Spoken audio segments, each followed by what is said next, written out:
fo'n bysgota wan ers 33 o flynyddoedd a wedi dechrau brynu ifanc yn ysgol a wedi gweithio fyny'r ystol mewn ffordd yn job braf yn eithaf modd efo'r job.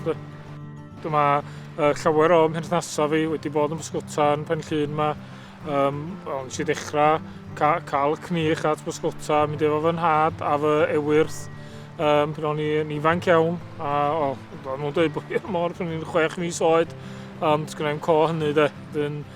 Nes i am rawd pan o'n i'n ysgol, prynu cwch yn hynna'n a dechrau'n hynna'n efo rhyw chydig o gewyll wrthi ar ôl ysgol a penwythnosa, gwyliau'r ysgol a mae'r ddau na ni'n dal wrthi'n bysgota hyd heddiw de.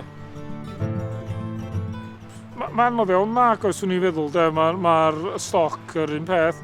Dyna sy'n ddelfrydol am bysgota efo cewyll fel da ni'n defnyddio oherwydd mae maint lleafswm a dyn rhywbeth sydd dan hwnnw da ni'n rhaid yn ôl de, so fedra ni'n byth bysgota'r pysgotfa allan efo crancod. Bob un pysgod da ni'n dal rhyw geitha pysgota cregyn a pysgod, mae yna faint, ond efo pysgod cregyn da ni'n rhaid yn ôl fyw a dyn a rhywbeth arall da ni ddim yn dargedus yn di'r cewyll nhw'n dyn ôl sy'n mewn ffordd canaliol o bysgota.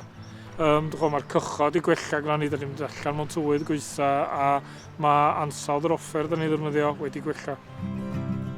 Fy ni'n cefnogi amryw o fusnesau lleol. Mae modurdy lleol yn cyflenwi tanwydd, bob math modurdy arall fydd yn cyflenwi tractor, lonsio a yn cynnal a chadw a'r un peth ni'n prynu peiriannau'r coch yn lleol gan gyflenwr o Porthmadog. Mae'n braf iawn medru cefnogi rwy'n lleol, mae'n gwneud cynnyrch o ansawdd da iawn a mae'n cyflenwi rhan fwyaf bysgotwyr yma yn Penllyn. Rwy'n yn gwerthu i Selective Seafood, maen nhw'n prynu crancod o cymychiad gynnau. Mae Dylan sy'n prynu crancod, cymychiad, Drynog y Môr, Min Gryniad, Mecryll a rhywun peth i Bwyd y Môr, Menai a i Llundain yn bennaf o'n i'n gwerthu